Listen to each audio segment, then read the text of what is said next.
Programme کے پہلے سے میں سینیٹر ڈاکٹر مصدق ملک صاحب ہمارے ساتھ موجود ہیں، وفاقی وزیر برائے پیٹرولیم. تھوڑی دیر میں نعیم حیدر پنجوتا صاحب ہمیں جوائن کر لیں گے. ویسے ان کو جوائن کر لینا چاہیے تھا، لیکن بہرحال جی وہ تھوڑا اس میں ان کے آنے میں تاخیر ہے. تو اب ڈاکٹر صاحب آپ سے آغاز کرتے ہیں. جو جلدی آئے گا، جو وقت پہ آئے گا، وہ اپنی بات زیادہ کہہ پائے گا. جو نہیں آئے گا وہ ظاہر سی بات ہے ان کا بیانیہ، ان کی اپنی مرضی. اب یہ آئینی ترامیم کچھ لا رہے ہیں آپ، خواہش ہے، منشا ہے، کوئی پیپر ورک ہے، کوئی ہوم ورک ہے؟ دیکھیں میرے خیال میں تو ضرورت ہے. یعنی اس وقت جو آپ کے سامنے بہت دونوں آئین اور قوانین کی، اس کی وجہ یہ ہے کہ جس طرح کے فیصلے آپ کے سامنے آ رہے ہیں ان میں ایک ہی آئین کو الٹا پلٹا کے دو مختلف متضاد فیصلے آپ کے سامنے ایک تسلسل سے آ رہے ہیں. آدھے لوگ کہتے ہیں اس کا مطلب یہ تھا، آدھے کہتے ہیں نہیں اس کا مطلب یہ تھا، ایک درمیان میں بولتا ہے دونوں ہی ہو سکتے ہیں مگر یہ والا لے لیتے ہیں. ٹھیک ہے. تو یہ اس ترتیب میں یہ تو بات بڑی واضح ہو گئی کہ جو بھی زبان لکھی گئی ہے، جو گڈ فیتھ میں لکھی جاتی ہے، اس کی گڈ فیتھ انٹرپریٹیشن جو ہے وہ شاید مینیفیسٹ فیصلوں میں نہیں ہو رہی، کیونکہ وہ فیصلے پھر تنقید کا نشانہ بھی سپریم کورٹ ہی کے ججز ان پہ تنقید کر رہے ہیں. وہ جبہ پہنے کیا دکھتے ہیں، سیاستدان 40 سال بعد کریکٹ کرنی پڑی اپنی ججمنٹس. جی کچھ کریکٹ کرنی پڑی اور کچھ ایک دوسرے کے ساتھ جو لیدے ہو رہی ہے وہ بھی کوئی آپ کے سامنے ہے. مطلب کوئی معمولی تو نہیں کورٹ کے اندر جو لیدے ہوتی فیصلوں پہ یا تنقید یا جو لکھے جا رہے ہیں وہ جو کیا آپ ان کو کہتے ہیں جو کوئی اختلافی نوٹ آتے ہیں جس کے اندر وہ ایک دوسرے تو اس میں جو زبان استعمال کوئی کہہ رہا ہے یہ ہے ہی غیر آئینی، کوئی کچھ کہہ رہا ہے. تو مجھے لگتا ہے کہ یہ بڑی بات اب واضح ہو گئی ہے کہ قانون میں بھی اور آئین میں بھی جس جگہ پہ وضاحت چاہیے وہ وضاحت آنی چاہیے.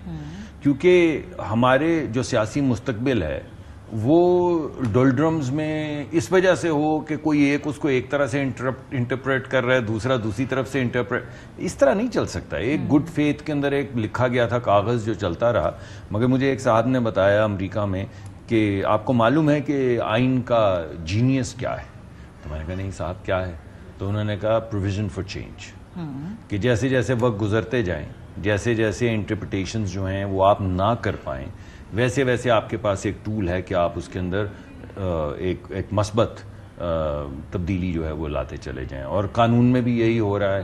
ابھی ہماری طرف سے ہمارے گروپ میں بھی اور دیگر گروپس میں بھی ہم نے جوڈیشل اوور ریچ کی کئی مرتبہ بات کی ہے. وہ جو پنجاب کا فیصلہ آیا تھا فلور کراسنگ والا، اس پہ بڑی لیدے ہوئی ہم نے بھی کی اور بہت سے آئینی قانونی ماہرین نے بھی کی. تو بات یہ ہے کہ ان تمام باتوں سے ثابت کیا ہوتا ہے کہ ہمیں کچھ چیزیں تبدیل کرنی ہوں گی اور ان کی وضاحت کرنی ہوگی. ٹھیک ہے، جیسے آپ نے تبدیلی کرنی ہے، 2-3 اس میں نا پوائنٹس ہیں نا. ایک تو یہ کہ چیف جسٹس کی تعیناتی کے حوالے سے سینیورٹی پرنسپل ختم کر کے شروع کے 4-5 جو سینئر ججز ان میں سے ایک کو پک کر لیا جائے، یہ بھی ہے نا آپ کے. یہ ایسی چیز میرے سامنے تو ابھی تک کہیں نہیں آئی. ویسے بہت سے ممالک ہیں جہاں پہ یہ سینیورٹی والا نہیں ہوتا پرنسپل ہوتا ہے دا بیسٹ جج جو بھی وہاں پہ ہوتا ہے. کیونکہ ایک طرح سے جس طرح یہ ہمارے فوج کے اندر ہوتے ہیں کہ ٹاپ کے سارے ہی لوگ بہترین ہوتے ہیں، مگر ایک طرح سے کیونکہ پاکستان کے اندر بہت زیادہ سیاسی تناؤ ہر وقت رہتا ہے، ہر وقت لیدے ہوتی ہے، تو ایک طریقہ کار طے کر دیا کہ سب سے زیادہ عمر میں ہے اس کو لگا دیا جائے. مجھے نہیں معلوم، میرے سامنے کوئی ایسی تجویز نہیں آئی کہ اس کو دیکھیے مجھے نہیں معلوم آنیسٹلی، مگر یہ مجھے معلوم ڈسکشن تو ہوئی ہوگی نا. کوئی اسکول آف تھاٹ کہتا ہوگا ایسا ہونا چاہیے، ایک اسکول آف تھاٹ کہتا ہوگا دیکھیے دونوں. ایک کہتا ہے کہ وہ جس طرح ہم سول سروس میں بھی کہتے ہیں کہ وہ ہر بندہ جو ہے وہ یا آپ جس طرح بھی اس کو لینا کہ every one reaches to a certain level of incompetence. تو ایسا تو نہیں ہونا چاہیے نا. اور جب ایسے کریں گے تو یہ مسئلہ سالو ہو جائے گا. نہیں سالو نہیں ہوگا. میں اس وجہ سے جو آپ کو تھوڑا ہیزیٹیٹ کر رہا ہوں اس کے اندر میں کمپلیکسٹی جو ہے اس کو انٹروڈیوس کرنا چاہتا ہوں. دیکھیے دنیا میں تو ایسے ہوتا ہے کہ کبھی آپ نے یہ نہیں کہا کہ بزرگ ترین جو صاحب ہیں ان کو سی ای او لگا دیا جائے. یہ بھی نہیں ہوتا کہ بزرگ ترین جو صاحب ہیں ان کو پرائم منسٹر لگا دیا جائے. یہ بھی نہیں ہوتا کہ بزرگ ترین جو صحافی ہیں ان کو اینکر لگا دیا جائے. تو جب کہیں دنیا میں یہ نہیں ہے اور سنجیدگی کے ساتھ لوگ اپلیکیشن آف مائنڈ کرتے ہیں اور جو بہترین بندہ ہوتا ہے اس کو چانس دیا جاتا ہے. اور آپ نے دیکھا کہ سی ای اوز کی ایوریج عمر جو میں آپ کو لٹرل ایوریج نہیں کہہ رہا مگر اگر آپ دیکھیں ان کی تصاویر تو کوئی 40-45 سال کا دکھتا ہے. اور اب یہ نئی جنریشن کے بعد تو چھوٹے چھوٹے سی ای او آپ دیکھتے ہیں تو آپ کہتے ہیں یار یہ تو ہمارے بچوں کی عمر ہے، یہ کیا کیسے اتنے کامیاب ہو گئے.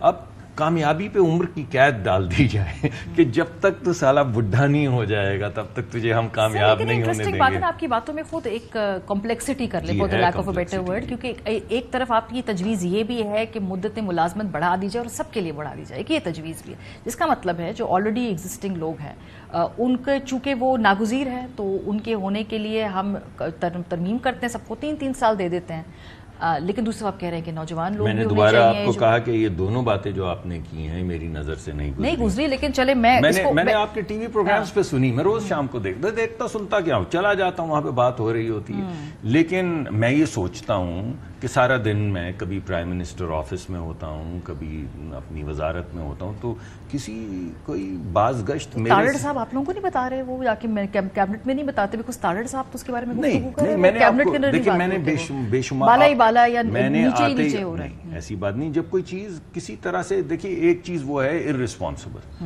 کہ میں آپ کے ساتھ کھڑا ایک اوپینین دے رہا ہوں, میرا یہ آپ کا جو اوپینین ہے اس کو موقف سمجھا جائے پی ایم ایل این کا, جو ابھی ہیڈ لائن چل جائے, ڈاکٹر صاحب نے کہا کہ کم ترین عمر کے جج کو لگا دینا. میں جاننا چاہتی ہوں کہ پی ایم ایل این کے اندر کنورزیشنز کیا ہوئی ڈاکٹر صاحب, یہی ہوتی ہے. میں نے آپ کو اس کی جسٹ بتائی ہے. جسٹ یہ ہے کہ جس طریقہ سے جس انداز میں قوانین لکھے گئے اور جس انداز میں آئین لکھا گیا تھا, دونوں ان گڈ فیتھ, ان کی انٹرپریٹیشن گڈ فیتھ عدالتوں کے اندر ہی نہیں ہو رہی, وہ ایک دوسرے سے دستوں گریباں تو بہت زیادہ سخت لفظ ہے, مگر ایک تنقید دیکھیں کس قسم کی تنقید کر رہے ہیں, اور بعض دفعہ وربل اور بعض دفعہ لکھی لکھائی.